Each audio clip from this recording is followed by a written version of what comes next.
Ah. Bonjour Jean-Jacques. Eh bien, on t'écoute, on va voir ce que tu vas nous présenter. Je rappelle que Jean-Jacques est un des auteurs réguliers de Tangente depuis de nombreuses années. Vas-y. Très bien, merci, merci Gilles. Donc, alors cet après-midi, on va construire un anneau de tétraèdre dont le patron va être dans le numéro 200 de Tangente. Alors, les anneaux, alors juste quelques mots sur les anneaux de tétraèdre. Alors, les anneaux de tétraèdre, c'est pas quelque chose de tout à fait neuf, hein, puisque les premiers qui sont cités à ma connaissance l'ont été dans un livre de Bruckner en 1901. Donc, il appelait d'ailleurs stéphanoïde. Ensuite, il y a eu des brevets dans les années 30. Et en fait, quand on lit le Rooseball, donc Rooseball et Coxeter, hein, qui est un fameux livre de récréation mathématique, il parle de modèles qui ont été faits dans les années 30. Donc après, bon, il y en a eu différents modèles qui ont été faits les années suivantes. Alors, un anneau de tétraèdre, donc voici un tétraèdre. Donc enfin, si on regarde bien comment est fait un tétraèdre, si je regarde cette arête ici, là, en face, j'ai une autre arête, et si on regarde bien, donc j'ai une arête comme ça et j'ai une arête comme ça, enfin, si je les rapproche, elles sont perpendiculaires, mais en fait, elles sont orthogonales, hein. Donc, dans un tétraèdre, enfin, les arêtes sont orthogonales 2 à 2, ce qui fait que on peut constituer une articulation parfaite. Que je peux tourner comme ça, je peux tourner comme ça, quoi. Ce qui fait qu'à partir de 6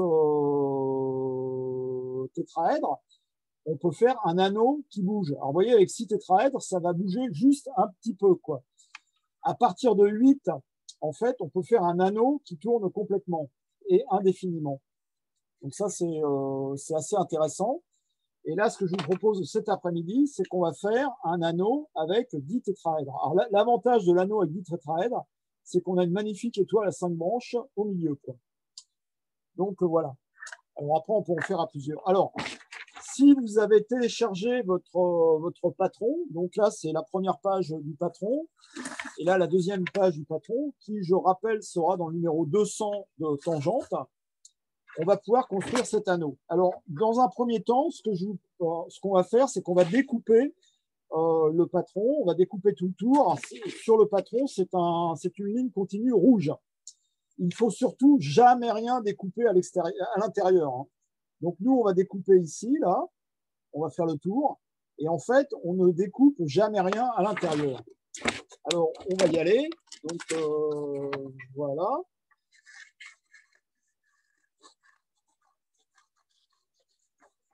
C'est une opération pas forcément. Je vous conseille d'aller, évidemment, vous chez vous, allez à votre rythme, hein. C'est pas un concours de vitesse. Parce que la qualité de l'objet, en fait, dépend beaucoup de la minutie et du temps qu'on y passe.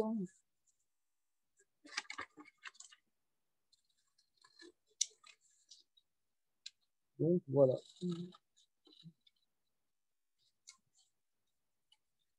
Alors d'ailleurs, à partir je crois que c'est de 24 ou de 26, de 25 tétraèdres, on peut faire aussi un nœud et ça fait toujours un anneau qui marche. Enfin, après, il y a de très nombreuses déclinaisons en modifiant un petit peu la forme du tétraèdre et il y a aussi pas mal de brevets sur le sujet. Ça fait toujours des objets assez spectaculaires parce qu'effectivement, quelque chose qui tourne indéfiniment, c'est pas mal. Donc, vous voyez, là, j'ai déjà coupé le premier patron, quoi. Donc, une fois qu'on a coupé le premier, on va passer à la découpe du second.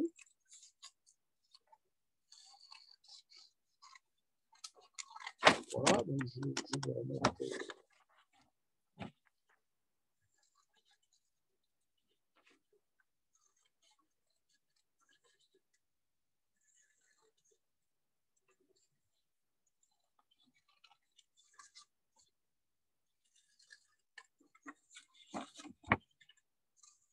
D'ailleurs, ce que je conseille aux gens qui font le téléchargement sur le site, là, c'est au lieu de l'imprimer en A4, vous pouvez l'imprimer en A3 aussi. En fait, plus l'objet est grand, plus ça va être facile à construire. Et puis, comme ça va faire un objet qui est plus gros, qui est plus facilement manipulable aussi, quoi.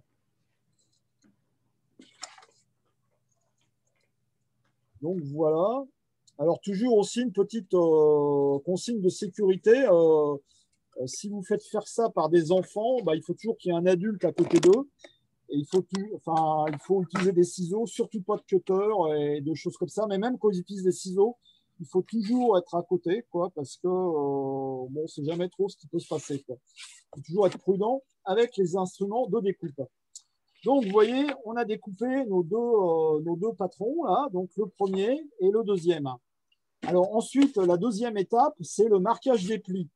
Alors normalement, pour marquer les plis, on utilise un plioir ou un objet pointu. Alors moi, traditionnellement, j'utilise, vous voyez, j'ai un objet pointu, là, comme ça, là. Et puis à la règle, bah, tout simplement, je l'utilise comme un stylo.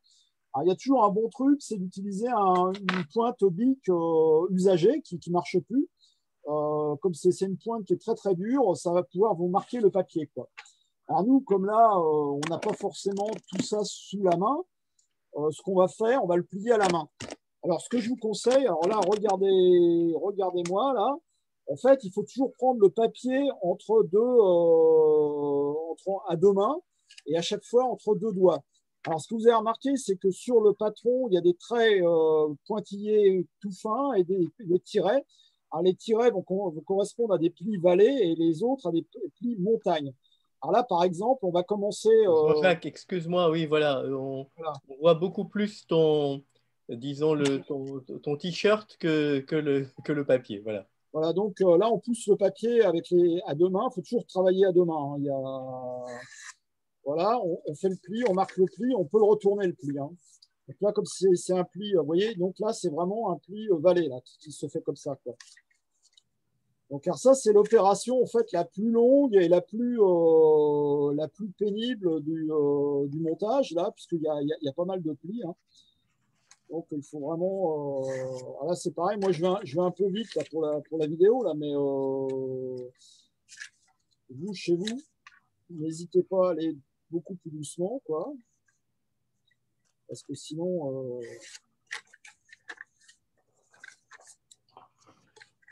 C'est pareil, quand on plie du papier, vaut mieux avoir des ongles aussi, c'est plus facile.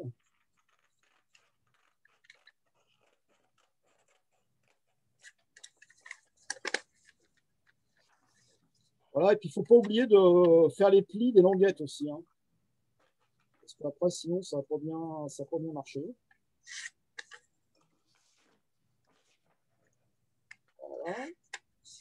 Alors, donc là, vous voyez, j'ai fait en fait tous les plis vallés là, de ce modèle. Alors maintenant, je vais attaquer les plis montagne.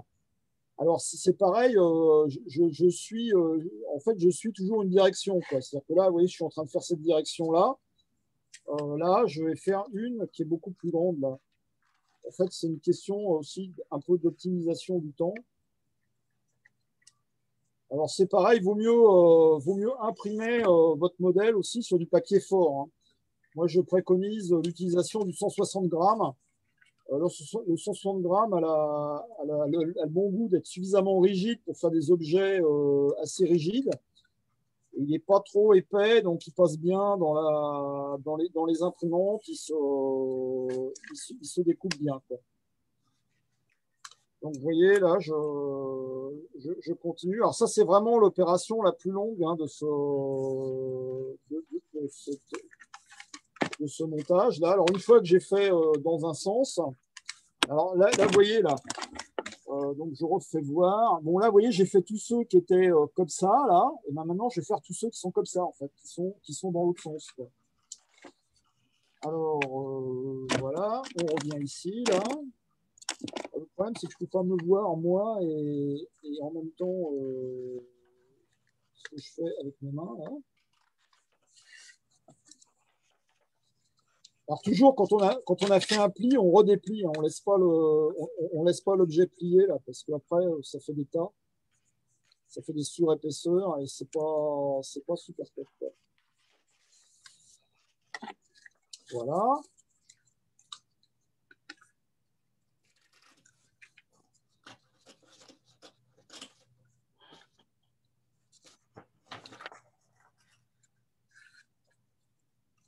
Voilà. Et enfin, donc là, vous voyez, j'en ai fait, c'est pareil, une fois qu'on a tout replié, on peut tout redéplier quoi, pour ça. Voilà. Donc là, j'en ai fait un. Là, a priori, j'ai marqué tous les plis du premier là. Alors, vous voyez, il commence déjà à prendre sa forme en fait. Hein. Si on regarde bien, il commence un petit peu à prendre sa forme. On voit comment ça va se replier. Hein. Vous voyez, en gros, il prend bien sa forme hein, tout de suite. Hein. Alors maintenant qu'on a fait le premier, on va faire le deuxième. Alors pareil, hein, on recommence. Alors c'est vraiment l'opération la plus longue hein, et la plus délicate. En fait, c'est du marquage des plis en fait que dépend souvent la bonne qualité de la réalisation de l'objet. Quel que soit l'objet, c'est l'opération qui est assez longue. Alors maintenant, vous savez aussi que la technologie évolue énormément et maintenant, il existe des machines hein, à découper. Hein. Il existe des machines à découper. Alors personnellement, alors pour faire ça, je ne l'ai pas utilisé. Là, j'utilise la méthode traditionnelle. Mais il y a plusieurs marques qui existent sur le marché. Ce qui est intéressant avec ces machines, c'est qu'on peut leur faire des pointillés. Et en général, les pointillés, ça fait des bons marquages de plis. Quoi. Donc, on peut vraiment. On vit en fait une époque formidable. Hein. Il y a une technologie qui est assez.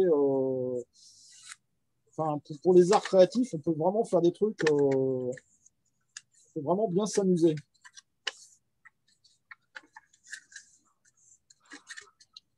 Parce que quand on fabrique beaucoup d'objets, ça finit par devenir pénible de faire toutes ces découpes, tous ces plis, etc. Quoi.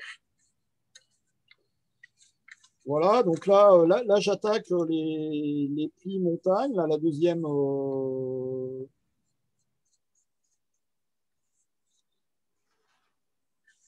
La deuxième.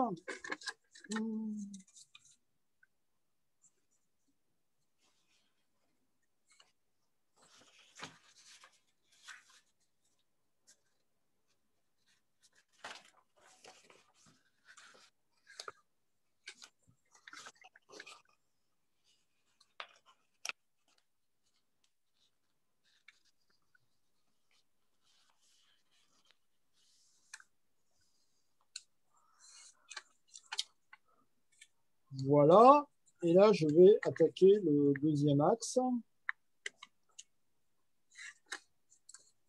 Alors là, ce qui est intéressant dans le patron hein, qu'on vous propose, c'est que c'est un système qui est assez ramassé. Et il y a la possibilité aussi de créer des anneaux de tétraèdre en assemblant des triangles. Hein. Il n'y a pas de souci. Hein. C'est beaucoup plus long. Hein. Quand ce n'est pas d'une seule pièce, c'est beaucoup plus long, mais ça permet aussi de fabriquer des anneaux de tétraèdre avec le nombre. Alors, je vous conseille aussi de tester les anneaux de tétraèdre avec un nombre impair de tétraèdres. Ça fait des figures qui ne sont pas du tout symétriques et ça fait des mouvements beaucoup plus erratiques. Donc, d'un point de vue, c'est beaucoup plus rigolo. Ça fait des objets beaucoup plus rigolos. Quoi. Donc voilà. Donc a priori, moi j'ai à peu près terminé. Voilà.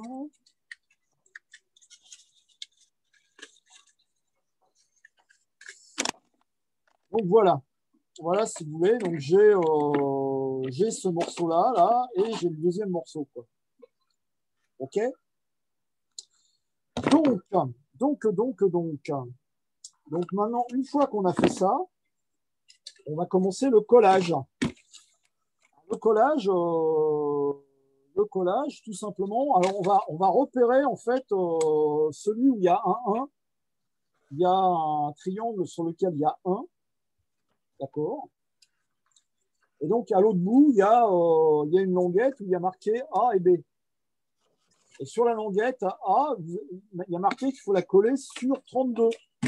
Donc, on va aller chercher la partie 32, là. Et en fait, on va venir coller le A. On va respecter les couleurs. Hein. Donc, ce qu'on va faire, c'est ça. Alors, c'est pas facile de vous faire voir, hein, mais je vais vous faire voir quand même. Là. On va faire ça comme ça. Voilà, le A va venir sur le 32. D'accord. Et le B va venir sur le 12. Et ça va vous faire une très très longue bande de papier. Ça va faire une bande de papier, donc je recule, ça fait une bande de papier qui va être longue comme ça.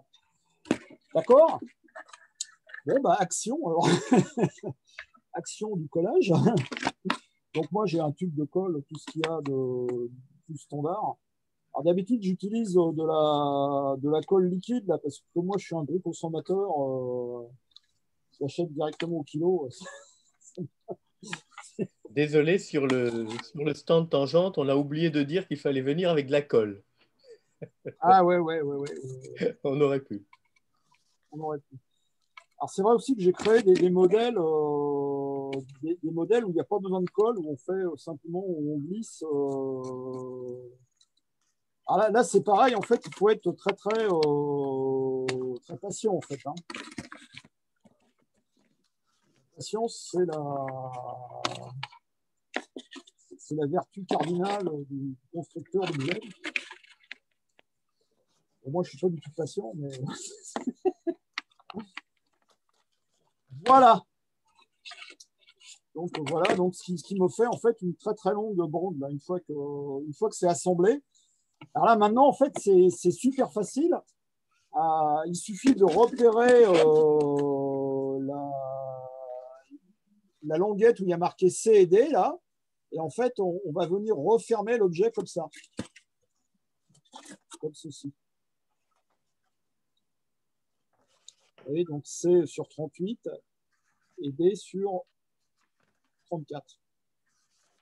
OK. Et en fait, une fois qu'on aura fait ça, bah, on va avancer de proche en proche pour refermer donc C et D. Donc on va coller C et D.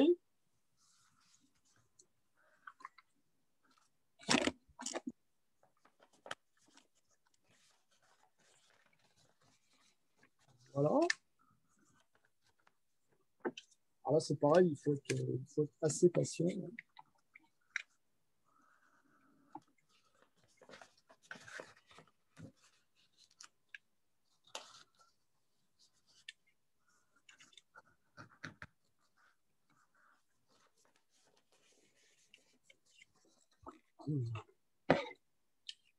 Alors, moi, il se trouve que comme j'ai fait beaucoup de choses, j'ai quelques instruments qui m'aident, mais même sans instruments, on peut faire des choses tout à fait intéressantes. Alors, une fois qu'on a fait C et D, on va faire E et F. Alors, pareil, E va sur 24 et F va sur 14.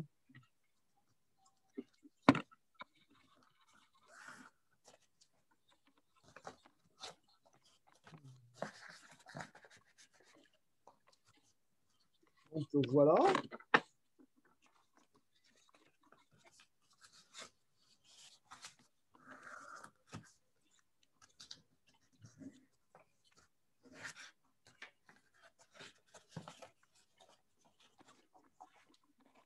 Là, ne prenez pas en compte le temps que moi je mets pour le faire, là, parce que je ne dis pas que je le fais merveilleusement bien.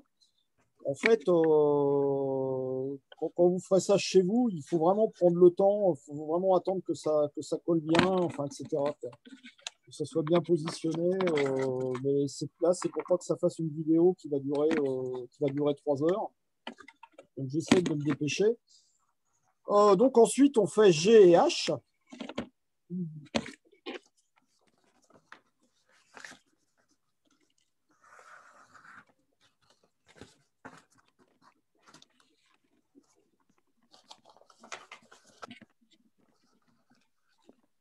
Jean-Jacques, ta caméra, encore une fois, est mal orientée. On voit que ton t-shirt, on voit pas que ton collage.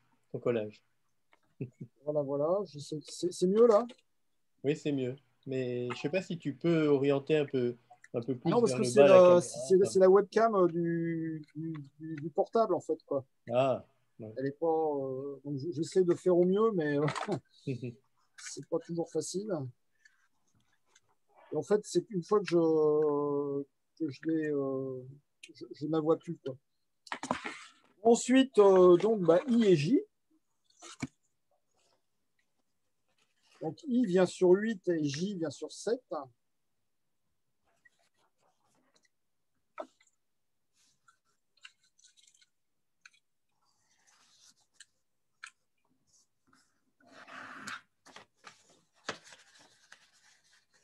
Voilà, voilà, voilà.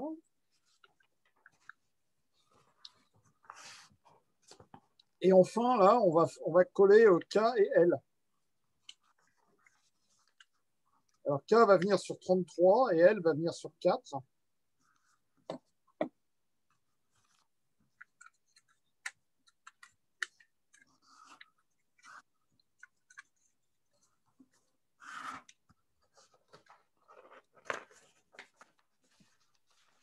Alors, je précise que comment dirais-je, le fait d'associer une languette à un chiffre, c'est pas au hasard, c'est écrit sur la languette, hein, chaque fois. Ouais, ouais, ouais. Voilà.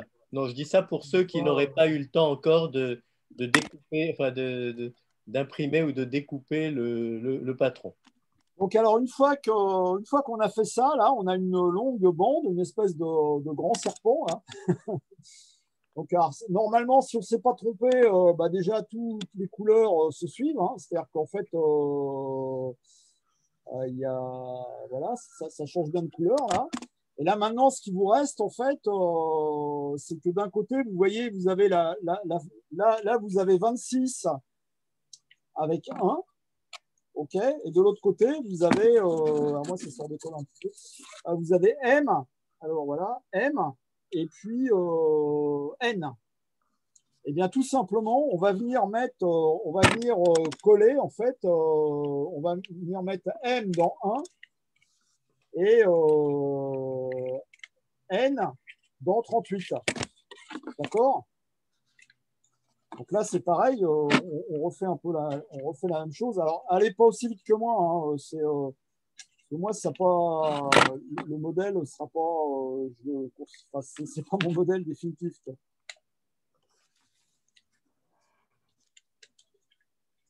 Voilà. Alors c'est là qu'il faut, là ça demande un petit peu il faut faire attention. Là, il faut être patient là. Je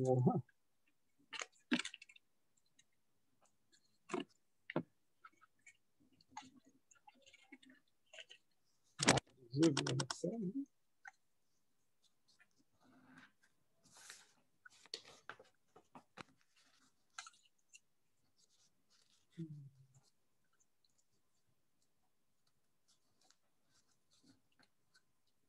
Voilà. Et donc là, en fait, bah, une fois que c'est fait, vous obtenez ce magnifique anneau de tétraèdre, quoi. Alors, bon, vous voyez, bon, le mien, il est pas super parfait. Là, l'idée, c'était surtout de vous montrer comment il fallait faire. Il faut y passer 2 fois plus de temps, hein, pour le faire consciencieusement et pour que que ça soit bien, quoi. Alors, autre chose, vous avez remarqué que j'ai mis des numéros sur les faces, là. En fait, il y a 10 tétraèdres, donc un tétraèdre à 4 faces, donc il y a 40 faces en tout. Et donc, je les ai numérotés de 1 à 40, et en fait, je les ai numérotés de façon magique. C'est-à-dire que si vous regardez chaque couleur, hein, là par exemple, je vous fais voir la couleur, alors ça n'a pas l'air comme ça, mais c'est la couleur verte en fait, que je vous fais voir. Vous faites la somme de toutes de tout, là vous allez obtenir un nombre. Et si vous regardez les bleus, bah, vous faites la somme, vous allez obtenir le même nombre. Et si vous regardez bah, les oranges, vous allez obtenir le même nombre. Et si vous regardez les rouges, là, c'est ceux-là, les rouges, vous allez obtenir le même nombre. Alors, sachant, alors ça, c'est magique une première fois. C'est magique une deuxième fois parce que la somme sur chaque tétraèdre des 4 faces de chaque tétraèdre, bah, c'est la même pour tous les tétraèdres. Et c'est magique une troisième fois, parce que si on considère une sorte d'hélice, alors là, vous voyez, par exemple, vous voyez 32, là, alors que je ne me trompe pas. Et donc, là, vous voyez 32. Et en fait, si on tourne, là, vous voyez 15, là. Alors, c'est à l'envers, en fait, voilà. Là, vous voyez 15. Et si on tourne à chaque fois, en fait, bah, si vous faites la somme aussi, bah, il y a 4 sommes pour tout l'anneau de tétraèdre. Et évidemment, les 4 sommes sont les mêmes, quoi. Donc voilà, alors je ne me rappelle plus par cœur combien que ça fait. Enfin, il y a une des sommes, ça doit être 205 et l'autre, c'est 410. Donc, alors, le truc quand même qu'il faut comprendre, c'est que pour l'hélice, là, ce que j'appelle l'hélice, cette hélice va faire 2 fois le tour en fait de l'anneau de tétraèdre. C'est pour ça qu'on a 410 en fait, quoi. Alors que l'autre, ça va être que 205, quoi. Alors, Alors, on peut rappeler que la somme des 40 premiers entiers, oui, c'est tout à fait. 20 fois 41, c'est-à-dire 810. D'où D'où 20 effectivement fois 41, c'est 820. D'où en divisant par 2, 410 et en divisant par 4, voilà, 205. tout à fait. Tout à fait. D'ailleurs, c'est comme ça qu'on détermine au départ, hein. C'est pas, on ne fait pas au hasard. Alors bon, j'ai pas fait la combinatoire, mais effectivement, si on le faisait au hasard, c'est monstrueux, hein. Bon, et cette propriété magique là que j'ai établie, bon, a priori, je l'ai lu nulle part. Donc, je considère qu'elle est nouvelle. Maintenant, je ne sais pas tout, donc peut-être qu'ailleurs, il y en a d'autres, quoi. Mais bon, en général, je suis quand même assez bien renseigné sur ce qui concerne les polyèdres, donc voilà. Et le grand spécialiste des carrés magiques m'a dit qu'à sa connaissance, pour les anneaux de ditétraèdre, il n'en connaissait pas. Et ce grand spécialiste, c'est Christian Boyer, quoi, que j'ai interrogé sur le sujet, quoi. Donc voilà, est-ce que vous avez des questions? Voilà. Bonjour Elisabeth. Merci Jean-Jacques. Et c'est effectivement l'heure des questions rapides parce que tu as pris un petit peu plus de temps que prévu, mais ça valait le coup. Ça valait le coup. Voilà. Alors, est-ce que quelqu'un a une question? Vous pouvez la poser soit dans le chat, soit en mettant votre micro. Vous avez la permission d'utiliser votre micro. Non? Pas de questions?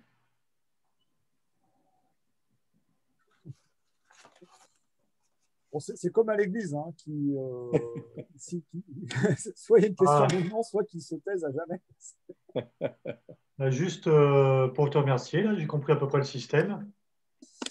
Donc, Ouais. c'est pas encore, en vrai, c'est plutôt un petit tortillon. Mais bon.